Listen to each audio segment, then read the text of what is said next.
जहां एक तरफ यात्रा निकल रहा है भारत जोड़ने का, इतिहास गवाह है 1947 में भारत टूटा किनके वजह से था। हमारे देश के दो टुकड़े क्यों हुए? धर्म के आधार पे। अगर आपको वाकई में हिंदू मुसलमान नहीं करना था तो जिन्ना को प्रधानमंत्री बनने देते ना देश का। अगर वो प्रधानमंत्री बन जाता तो कम से कम देश के दो टुकड़े तो नहीं होते। लेकिन उन्होंने क्या किया? सिर्फ सत्ता के लालच में आके देश को तोड़ दिया, वो भी धर्म के आधार पे। अल्पसंख्यक का रोना उन्होंने रो लिया। अब हमारी बारी बहुसंख्यक की ताकत दिखाएंगे। 2 बार दिखा चुके हैं, अभी फिर दिखाएंगे। जिस तरह से अब महंगाई का मुद्दा और बेरोजगारी का मुद्दा उठ रहा है और लोग कह रहे हैं कि इस बार सरकार बदलेगी, क्या लगता है आपको? देखिए, महंगाई का मुद्दा उस वक्त भी उठाया गया था, ऐसा नहीं है कि सिर्फ आज उठाया गया है।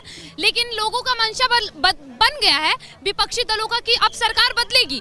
लेकिन निश्चित रूप से ये तय कर लीजिए, सरकार नहीं बदलेगी। सरकार इसलिए नहीं बदलेगी कि इस देश के जो अल्पसंख्यक का रोना रो रहे हैं ना, मैं उनको बोल रही हूँ कि बहुसंख्यक का अगर ईमान सही जगह पे रहे ना तो नहीं बदलेगी। और 2 बार चुनाव हुए हैं, इससे पता लग गया है कि जिसने हमारे हिंदुत्व के लिए आवाज उठाया वो सरकार अब नहीं बदलेगी।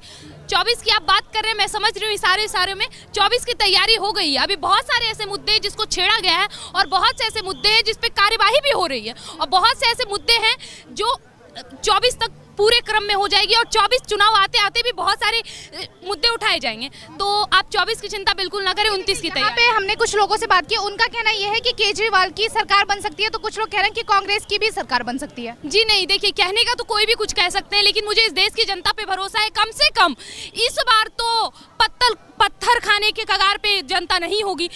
दिल्ली से भी गलतियां हुई हैं, ऐसा बात नहीं है, फ्री के चक्कर में बहुत सारी ऐसी गलतियां हुई, लेकिन अब नहीं होगी। इसलिए नहीं होगी क्योंकि 70 साल से ऐसी ही सरकार हमारे देश में राज कर रही थी। इसका नतीजा क्या हुआ हमने भी देखा, आपने भी देखा, हमारे पूर्वजों ने भी देखा कि क्या नतीजा हुआ। आज हमारे काल में भारतीय जनता पार्टी जैसी सरकार आई है, इस बात से हम खुश हैं। हमें नहीं लगता है कि बदलेगी। लगता क्या, ये तय रखिए, आप अंदाजा लगाइए, अभी देश के युवा हर कोई पढ़ा लिखा है।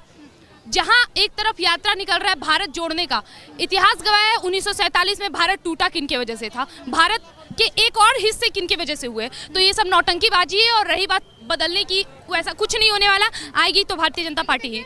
मुस्लिम लोगों का कहना ये भी है कि जिस तरह से हमने भी मोदी सरकार को वोट दिया है, लेकिन लगातार हमारे मंदिर तोड़े गए और हमें टारगेट किया जा रहा है। मुस्लिमों का कहना है कि उनके मस्जिद को तोड़ा गया है। ये मुद्दा है ना।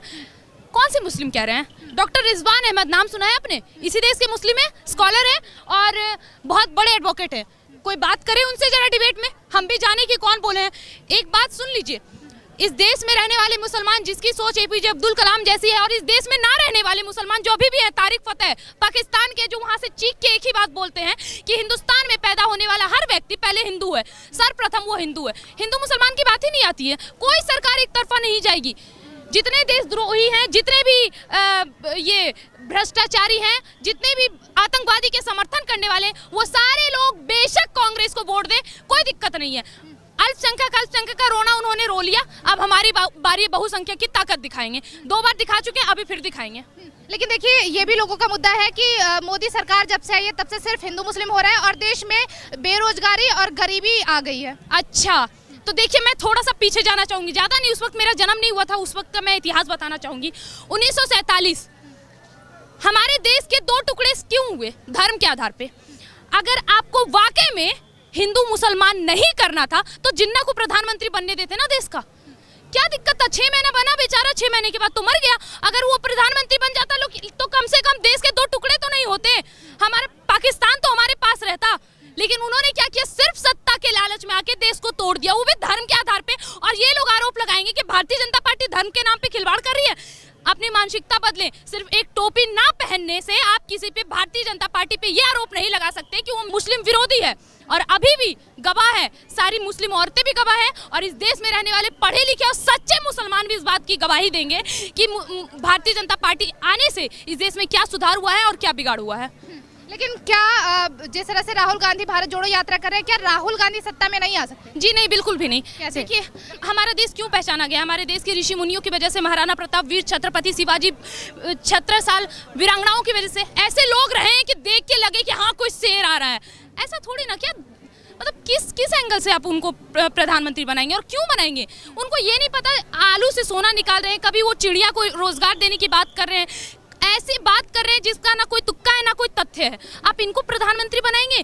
देखिए, बोलना नहीं चाहिए, लेकिन अभी उन लोग वो पूरे ब्रह्मांड के लिए एक पप्पू सा शब्द बन गए हैं, एक जोक पार्ट। आपको लगता है कि इनको प्रधानमंत्री बना के हमारे भारतवर्ष, जो कि हमारे वीरों की वजह से पहचाना जाता है, ये भूमि, इनका मजाक उड़ाएगा? ऐसा नहीं होगा। और अगर केजरीवाल की हम बात करें तो केजरीवाल क्यों नहीं आ सकते सत्ता में? दिल्ली की स्थिति देख के आपको अंदाजा लगा लेना चाहिए। यूपी में एक समय था जब वो दंगाइयों का शहर था, हमारा देवभूमि, जहाँ पे मंदिरें थे, हमारी गंगा माँ थी, हमारी बनारस का पूरा भव्य मंदिर, वो क्यों जाना जाता था? दंगाइयों की वजह से, आतंकवादियों की वजह से। वहाँ मुस्लिम माहौल है, बहुत दिक्कत हो रही है। योगी सरकार आई, क्या हुआ? पूरा का पूरा सत्ता पलट गया ना, पूरा का पूरा सत्ता पलट गया। तो बस अगर चाहते तो दिल्ली में ये हो सकता था ना, पर यहाँ पे क्या हुआ? जब से उनकी सरकार आई, आए दिन दंगे हो रहे हैं। अरे छोड़िए, अभी कुछ दिन पहले कांवड़ यात्रा पे मीट फेंके गए हैं, कौन देगा जवाब? हमारे देश में दिल्ली, जो कि भारत का केंद्र है, यहाँ पे बलात्कार हो रहे हैं, कौन देगा इन सब चीजों का जवाब? यही तो गलती है कि हम लोग, आपने बोला राहुल गांधी का मैंने जवाब दे दिया। केजरीवाल, जिनके राज में महिला सुरक्षित नहीं है, हम उनको आगे बढ़ाएंगे और उनको देश का प्रधानमंत्री बनाएंगे? कतई नहीं, ये नहीं हो सकता है। अरुण सिंह सिसोदिया है, मैं एक पूर्व फौजी हूँ। मेरा बेटा वर्तमान में एयरफोर्स में है, मेरे पिताजी फौज में रहे, मेरे बड़े भाई फौज में रहे, और मैं एक सोशल एक्टिविस्ट के बाद कांग्रेस पार्टी का छत्तीसगढ़ का स्टेट का जनरल सेक्रेटरी हूँ। तो आज इसलिए आपको फक्र है कि आपके पीछे बड़ी सी एक मूर्ति सुभाष चंद्र बोस की लगी हुई है? बिल्कुल, फ़ख्र इस बात का है कि ये वो जगह है जहाँ पे 1971 के जो शहीद थे उनके स्मृति में यहाँ पे एक स्थान बना था, और उसको परिवर्तित करके सुभाष चंद्र बोस जी के नाम से भी किया गया है। उससे भी हमें कोई आपत्ति नहीं है कि दोनों ही देश की सेवा के लिए अपने जान को कुर्बान किया जिन्होंने, तो दोनों ही लोगों को हम सैल्यूट करते हैं और दोनों ही देश की आन बान शान है। आपको क्या लगता है, बदलाव की दृष्टि से अगर देखा जाए कि जिस हिसाब से एक इतिहास बदलने की बात कही, इसी मंच से यहीं पर पीएम मोदी ने जब कहा कि अब राजपथ नहीं कर्तव्य पथ होगा और सामने जय हिंद करते हुए सुभाष चंद्र बोस की मूर्ति होगी?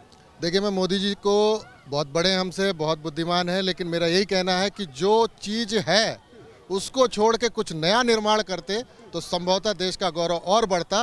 पुरानी लकीर पे अगर हम फकीर बन के चलेंगे तो मुझे नहीं लगता कि कोई बड़ा काम कर रहे हैं हम। इस लकीर को कितनी बड़ी मानते हैं कि जब राहुल गांधी भारत जोड़ो यात्रा निकालने के लिए निकलते हैं कश्मीर से कन्याकुमारी तक, और उसी बीच में कांग्रेस टूटने की शुरुआत हो जाती है? देखिए, उनका अभिप्राय है भारत जोड़ने का, और उसमें कांग्रेस पार्टी को जोड़ने की कोई बात ही नहीं है। उन्हें समाज को समाज से जोड़ना है, उन्हें धर्म को धर्म से जोड़ना है, उन्हें जाति से जाति को जोड़ना है। जिस दिन ये सारा जुड़ाव हो जाएगा तो एक नए राजनीतिक परिदृश्य का उदय होगा, और वो हिंदुस्तान का इतिहास और आयाम नया स्थापित करेगा। तो आप चाहते हैं कि कांग्रेस बिखर जाए? नहीं, कांग्रेस बिखरेगी नहीं। पहले देश है, देश बनेगा, जुड़ेगा, तब कई दल आएंगे, चाहे वो कांग्रेस हो चाहे भाजपा हो, लेकिन देश बड़ा है। इसलिए देश के लिए काम करने वाले राहुल गांधी जी को मैं बहुत बहुत आभार प्रकट करता हूं कि उन्होंने विनोबा भावे और गांधी जी के मार्ग पर चलते हुए पदयात्रा निकाली है। देश को पुनः जोड़ने की जो बात है वो राष्ट्र निर्माण की बात कर रहे हैं। अगले पीएम के रूप में किसे देखना चाहेंगे? बिल्कुल, मैं तो राहुल गांधी जी को ही देखना चाहूँगा, क्योंकि वो एक मासूम इंसान है, निश्चल इंसान है, और साथ ही साथ ईमानदार इंसान है, और उसके अंदर कर्मठता कूट कूट के भरी है। वो सच बोलते हैं, झूठ एक शब्द भी नहीं बोलते हैं। अगर बात करें दावेदारों की, विपक्ष में दावेदारों की एक लाइन अगर हम नाम लें, चाहे वो केजरीवाल का नाम हो, ममता बनर्जी का नाम हो, शरद पवार का नाम हो, चाहे फिर अब नीतीश कुमार का नाम हो, ऐसी बहुत सारी एक लंबी लिस्ट आती है। तो क्या वास्तव में राहुल गांधी से भी अलग कोई इतर हो सकता है? देखिए, मैं इस संभावनाओं से बिल्कुल इनकार करता हूं, क्योंकि मुझे मालूम है कि कांग्रेस का एक एक घर में पहुंच है, बाकी अन्य दलों की घरों में पहुंच नहीं है। कोई भी आदमी, जो भी पार्टी का आदमी अगर अपने आप को देश का प्रधानमंत्री बनना चाहता है, बिना कांग्रेस के संभव ही नहीं है। दूसरा, कांग्रेस का ही प्रधानमंत्री बने, इस बात को हर एक देश का नागरिक कहता है, चाहता है। वर्तमान में जो हैं वो जिस रूप से काम कर रहे हैं उसका मूल्यांकन 2024 में जनता पुनः करेगी, और उसका परिणाम आपके सामने आएगा। आज की जो वर्तमान स्थिति है, आप भी यहाँ ऑटो में जब आते थे तो 40 रुपये में आते थे, अभी 80 रुपये में आते हैं। तो ये भी एक बात है कि इंसानों से देश बनता है, सिर्फ बातों से और भावनाओं से और भ्रम से देश नहीं बन सकता। आपको नहीं लगता कि पूरे देश में राज करने वाली एक कांग्रेस पार्टी आज कुछ राज्यों में सिमट कर रह गई? उसकी वजह क्या मानते हैं? क्या आपको नहीं लगता कि कुछ कमियां, खामियां और कुछ अंदरूनी बातें रही, कलह रही, जिसके कारण कहीं न कहीं एक नेतृत्व क्षमता की कमी रही? देखिए, मैं इसे संक्रमण काल के रूप में मानता हूं कि ये संक्रमण काल है, और कांग्रेस पार्टी पुनरुत्थान की ओर बढ़ रही है। स्वाभाविक है कि पुराने जाएंगे, नए आएंगे, और ये परिवर्तन सृष्टि का नियम है और ये परिवर्तन धीरे धीरे आपको इसी हिंदुस्तान में देखने को मिलेगा। इससे पहले आप इंडिया गेट कब आए थे? मेरे ख्याल से मैं 1.5 महीने पहले आया था। 3 महीने पहले आए थे। कुछ बदलाव नजर आता है? अब बदलाव यह है कि थोड़ी सी जनसंख्या ज़्यादा दिख रही है और सुभाष चंद्र बोस जी की एक बहुत अच्छी हमने स्मारक देखी, दिल में देशभक्ति का जज्बा जागृत होता है। लेकिन मेरा यह मानना है कि वो मशालें यहाँ फिर जलती रहती तो उस पर 4 चांद लगता, क्योंकि शहादत को यहाँ से हटा के आपने उसको हटाने का, इतिहास को समाप्त करने का काम किया। मैं इसका विरोधी हूँ।